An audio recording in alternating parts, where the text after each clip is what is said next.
Olá, meu querido aluno de terceira série, meu aluno que está se preparando aí para terminar o ensino médio, meu aluno que já terminou o ensino médio, está se preparando aí para um Enem, para um vestibular. Uma aula muito importante, eu passei um desafio para você na aula passada, eram 3 exercícios para você trabalhar com a relação entre conjuntos, principalmente visualizar e dominar o diagrama de Venn, que é uma parte muito importante, né? A gente usa muito aí para conseguir visualizar a relação entre os conjuntos, sem acabar, né, perdendo alguma situação ou não entendendo alguma relação. Principalmente quando a gente trabalha com 3 conjuntos, é muito difícil você visualizar as intersecções sem ter aí um diagrama que te apoie, né? Então vamos lá. Primeiro nós temos uma situação que é o seguinte, ele apresenta aqui, ó, no diagrama abaixo as figuras A, B, C representam conjuntos de indivíduos com uma determinada característica. Então, o que acontece? Todos os indivíduos que possuem uma característica A estão no conjunto A, então são indivíduos que pertencem a A, né? Lembre-se que quando eu uso uma relação de elemento para conjunto, eu uso pertence ou não pertence, né? Todos os elementos que estão em B, eles têm uma característica B, ou seja, são elementos que pertencem a B, né? A gente poderia tratar dessa característica aí como uma habilidade para uma determinada disciplina, ou uma habilidade para um determinado esporte, né? Ou alguma característica aí de cada pessoa em relação a trabalho ou em relação a uma outra situação, né? Na verdade, a gente está generalizando essa característica. E a mesma coisa acontece aqui com C, né? Aí o que aconteceu? A gente sabe que todos os elementos que estão aqui pertencem a A. Todos os elementos que estão aqui pertencem a B. E todos os elementos que estão aqui pertencem a C. Mas nós temos elementos que pertencem simultaneamente a 2 ou até 3 conjuntos, né? Ou seja, se eu pegar essa região aqui, eu tenho elementos que pertencem simultaneamente a A e a B. Eles estão no que a gente chama de intersecção dos 2 conjuntos. A mesma coisa ocorre aqui entre B e C e ocorre entre A e C. Só que o que ele quer saber é a região que está destacada. Quem são esses elementos, né? Veja uma coisa, se eu parar para pensar, vou pegar aqui o B, né? O B a gente tem uma visualização maior, é o maior conjunto aqui.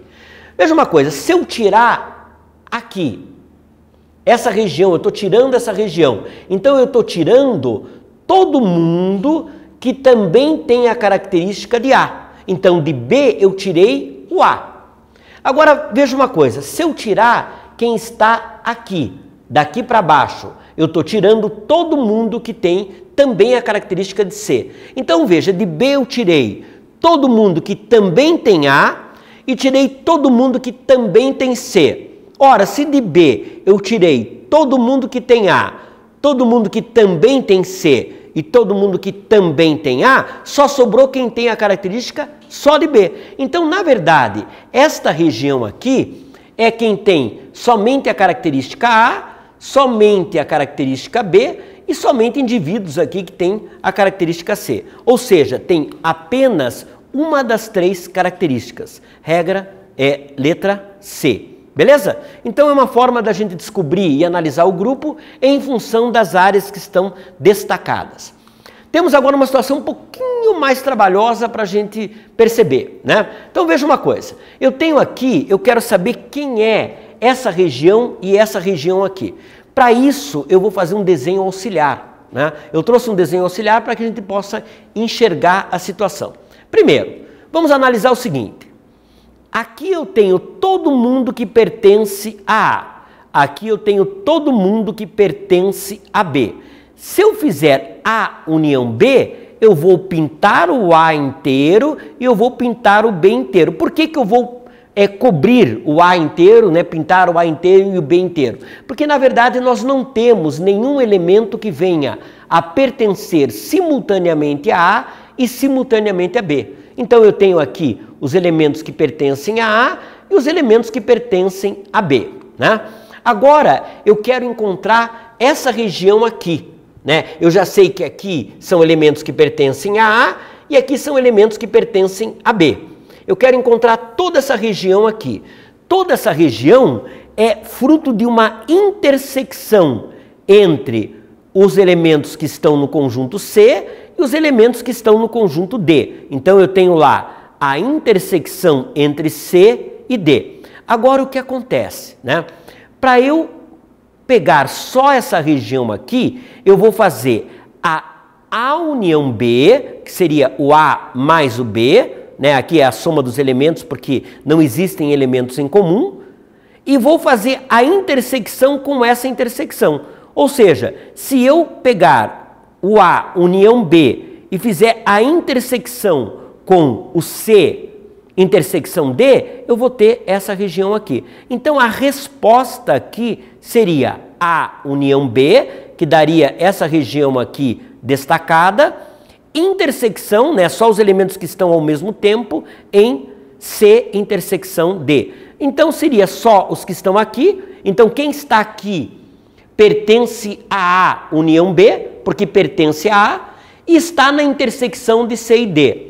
Quem está aqui pertence a A união B, porque está em B, e está na intersecção entre C e D. Então a resposta é A união B, intersecção com C, intersecção D.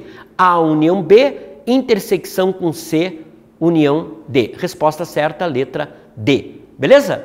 Vamos ao próximo aqui. Agora aqui eu vou te fazer uma sugestão, né? Como nós temos um conjunto numérico, né? E esse conjunto é um conjunto finito, eu tenho lá uma quantidade determinada de elementos, vamos fazer um desenho para a gente enxergar aqui. Então veja, nós temos lá a seguinte situação. Nós temos o conjunto A e temos o conjunto B. Eu vou começar com o conjunto B porque ele é o conjunto maior. Então eu tenho lá o conjunto B que está aqui. Quem são os elementos de B? É o 0, é o 1, é o 2, é o 3, é o 4, o 5, o 6, aliás, o 7, né? O 6 não pertence a B, o 7 e o 8. Né? Então, esses aqui são os elementos. Nós temos lá 1, 2, 3, 4, 5, 6, 7, 8. Então, vamos conferir. 1, 2, 3, 4, 5, 6, 7, 8. Está ali. Esses são os elementos que pertencem a B. Esse é o conjunto B. Agora, o conjunto A, ele tem o 1, olha lá. Ele tem o 2, ele tem o 4, ele tem o 5 e ele tem o 7. Então, o que eu vou fazer? Eu vou pegar o 3 e eu vou empurrar ele um pouquinho para baixo. Vou deixar o 3 aqui. Né? Não tem necessidade de eu colocar em ordem, eu coloco o elemento ali. Aí eu tenho lá, o A é o 1, então eu vou agora destacar o A que começa com 1, vai para o 2, vai para o 4, vai para o 5 e vai para o 7. Aí eu te pergunto uma coisa, não é esse aqui o conjunto A? Então, na verdade, o conjunto A, todos os elementos de A pertencem simultaneamente a B. Então eu diria o seguinte, o A é um subconjunto de B.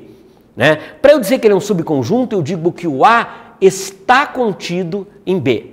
Ou seja, ele é um subconjunto de B. Mas eu poderia também usar o B como sujeito. Né? Eu usei o A, eu posso dizer que o B contém A. Querido, o único cuidado que você deve ter é de não usar pertence para conjunto. Eu não posso dizer, por exemplo, que o A pertence a B. Né? Por quê? Porque o A é um conjunto, ele não é um elemento. Pertence, eu posso chegar aqui e dizer, ó, o 3 pertence a B. Né? Ou então eu chegar aqui e dizer o 8 não pertence a A. Então, pertence é de elemento para conjunto. Eu não posso usar pertence de subconjunto para conjunto. Então, fizemos aqui o desenho, né, o mesmo desenho que a gente fez ali, usamos o diagrama de Venn, e agora nós chegamos à conclusão de que A união B é igual a B. Ora, por que A união B é igual a B? Porque todos os elementos de A pertencem também a B. O A é um subconjunto de B. Quando A união B é o próprio B, o A é um subconjunto de B. Pois A está contido em B, ou seja, A é um subconjunto de B. Beleza? Então, resposta letra E, ok? Pessoal, é isso então, nós nos encontramos aí numa próxima aula onde a gente vai dar sequência aí. Espero que você tenha entendido bem, né? Essa teoria de conjuntos, diagrama de Venn é muito importante e você vai levar isso ao longo aí de todo o estudo de conjuntos, ok? Até um próximo encontro onde a gente continua a nossa matéria aí. Um bom estudo, capriche, né? Não pare de estudar e vá lá e tente fazer de novo, caso você não tenha conseguido resolver. Para o vídeo, dá uma pausinha, volta, assiste quantas vezes for necessário para que você entenda. O tempo todo eu vou estar aí do teu lado para que você possa entender. Um grande abraço, até o próximo encontro.